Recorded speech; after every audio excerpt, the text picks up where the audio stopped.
1951 से 2026 तक की भारत की पूरी कहानी, वो भी सिर्फ 60 सेकंड में। है ना कमाल?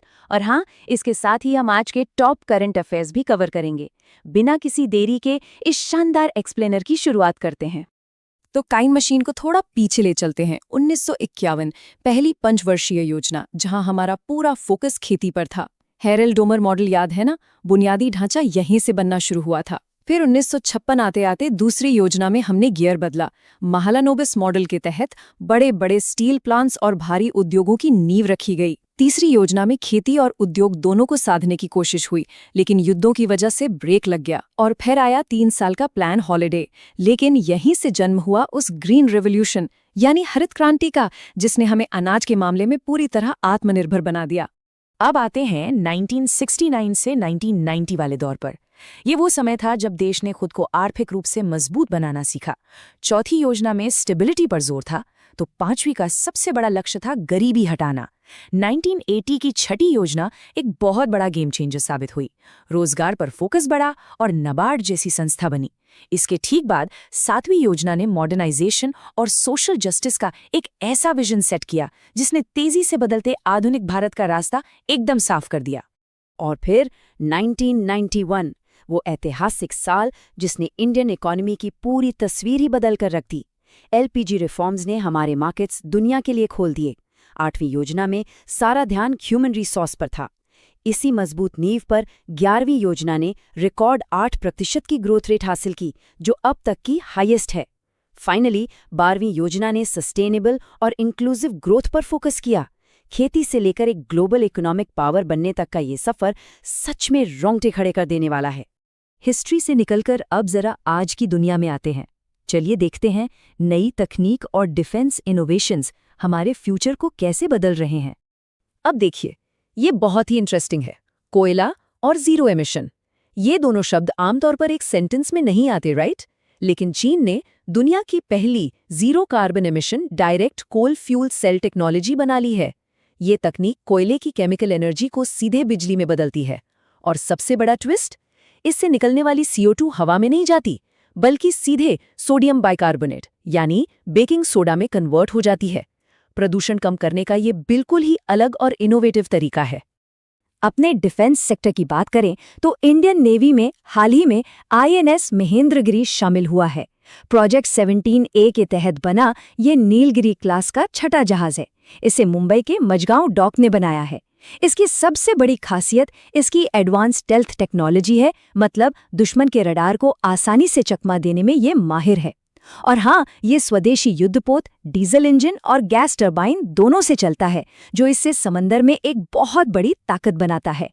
DRDO भी कहाँ पीछे रहने वाला है। उनका नया विक्रम VT-21 प्रोजेक्ट देखिए। इसमें 2 अलग-अलग बख्तरबंद प्लेटफॉर्म्स तैयार किए गए हैं, एक पहियों वाला और दूसरा ट्रैक्ड, जिसे खास तौर पर हमारी मुश्किल सीमाओं और उबड़-खाबड़ रास्तों के लिए डिजाइन किया गया है। कमाल की बात यह है कि दोनों ही एम्फिबियस हैं, यानी जमीन हो या पानी, ये बिना रुके और बहुत तेजी से अपना काम कर सकते हैं। चलिए, टेक्नोलॉजी और डिफेंस से आगे बढ़कर अब बात करते हैं पर्यावरण और हमारी ऐतिहासिक विरासत को बचाने की। पर्यावरण की दुनिया का ऑस्कर कहे जाने वाली विटली अवार्ड्स 2026 में इस बार भारत का डंका बजा है। परवीन शेख को इंडियन स्किमर पक्षी बचाने के लिए ये अवार्ड मिला है। क्या आपको पता है कि चमकीली नारंगी चोंच वाले इस पक्षी की 90% आबादी सिर्फ और सिर्फ भारत में है? वहीं बरखा जुब्बा को हिमालयन सैलमांडर के संरक्षण के लिए सम्मानित किया गया है। सच में हमारे इकोसिस्टम को बचाने की दिशा में ये बहुत प्राउड मोमेंट है। सांस्कृतिक विरासत के मोर्चे पर भी एक बहुत शानदार खबर आई है। अमेरिका ने भारत को 657 ऐतिहासिक वस्तुएं वापस लौटाई हैं। इनकी कीमत करीब $14 मिलियन बताई जा रही है। इसमें एक बेहद दुर्लभ कांस्य की अवलोकितेश्वर मूर्ति भी शामिल है। अंतर्राष्ट्रीय स्तर पर अपनी पुरानी धरोहरें वापस पाने का एक बहुत ही बेहतरीन उदाहरण है। अब थोड़ा डेटा पर नजर डालते हैं। मोस्पी की 2025 की रिपोर्ट आई है, जो देश में महिलाओं और पुरुषों की जनसांख्यिकी स्थिति पर कुछ बहुत ही दिलचस्प इंसाइट्स देती है। सबसे अच्छी खबर तो जन्म के समय लिंगानुपात यानी सेक्स रेशियो को लेकर है। 2017 से 2019 के बीच ये आंकड़ा 904 था, जो अब 2021-23 में बढ़कर 917 हो गया है। और अरुणाचल प्रदेश ने तो कमाल ही कर दिया है, वहाँ ये रेशियो 1085 तक पहुँच गया है। ये एक बहुत ही पॉजिटिव ट्रेंड है जिसे हम साफ साफ देख सकते हैं। अब इस नंबर 88 को देखिए, ये सिर्फ एक नंबर नहीं है बल्कि एक बहुत बड़ी जीत है। हमारी मात्र मृत्यु दर जो कभी 254 हुआ करती थी, वो अब गिरकर सिर्फ 88 प्रति 1 लाख जीवित जन्मों पर आ गई है। ये साफ दिखाता है कि हमारी हेल्थ केयर सुविधाओं में कितना बड़ा सुधार हुआ है। और महिलाओं की भागीदारी तो हर फील्ड में तेजी से बढ़ रही है। हायर एजुकेशन में एनरोलमेंट 28.5 से बढ़कर 30.2% हो गया है। सबसे बड़ा जंप लेबर फोर्स में दिखा है, जो अब लगभग 46% तक पहुंच गया है। और सबसे इंप्रेसिव बात, मैनेजरियल रोल्स में महिलाओं की संख्या में सीधे 102% की भारी ग्रोथ हुई है। ये डेटा अपने आप में एक पूरी कहानी कहता है। लेकिन इन सब पॉजिटिव बातों के बीच साक्षरता दर का ये आंकड़ा हमें याद दिलाता है कि अभी काम खत्म नहीं हुआ है। पुरुषों की लिटरेसी रेट 84.7% है, जबकि महिलाओं की 70.3%। दोनों के बीच का ये 14% का गैप बता रहा है कि शिक्षा के मामले में पूरी समानता लाने के लिए हमें अभी और जोर लगाना होगा। आइए अब इस एक्सप्लेनर के आखिरी हिस्से में चलते हैं। देखते हैं हाल ही में लॉन्च हुए डिजिटल पोर्टल्स और कुछ अहम सरकारी स्कीम्स को जो सीधा आम लोगों से जुड़ी हैं। शुरुआत करते हैं ईपीएफओ के नए ई प्राप्ति पोर्टल से। जिन पीएफ खातों में बरसों से पैसा पड़ा है और कोई पूछने वाला नहीं है, उन्हें खोजने के लिए ये पोर्टल बना है। बस 3 आसान स्टेप्स हैं। अकाउंट खोजिए, आधार से वेरीफाई कीजिए और अपना फंसा हुआ पैसा वापस पाइए। कितना सिंपल है ना। इधर ग्रामीण कनेक्टिविटी को बूस्ट करने के लिए प्रधानमंत्री ग्राम सड़क योजना का चौथा चरण भी शुरू हो गया है। इसे ओडिशा के रायगढ़ से लॉन्च किया गया। प्रोजेक्ट का स्केल देखिए, 1700 किलोमीटर से ज्यादा लंबी ऑल वेदर सड़कें बनेंगी जो 998 ग्रामीण इलाकों को डायरेक्ट स्कूलों, अस्पतालों और मंडियों से जोड़ देंगी।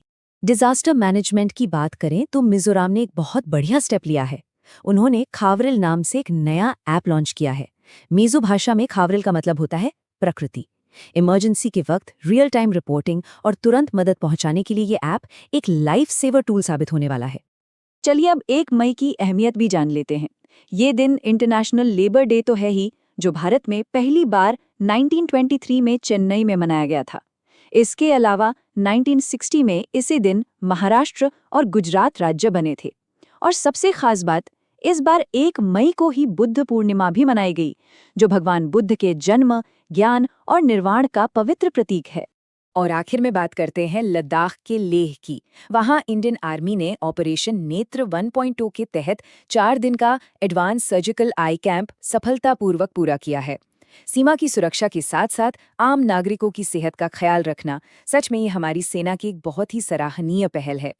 तो देखा आपने, खेती पर फोकस करने वाली पहली 5 वर्षीय योजना से लेकर आज अंतरिक्ष, रक्षा और नई तकनीक तक 1951 से अब तक का ये सफर एक उभरते और मजबूत होते भारत की कहानी है। From planning to power, India rising. लेकिन असली सोचने वाली बात यह है, जिस तेजी से हम आगे बढ़ रहे हैं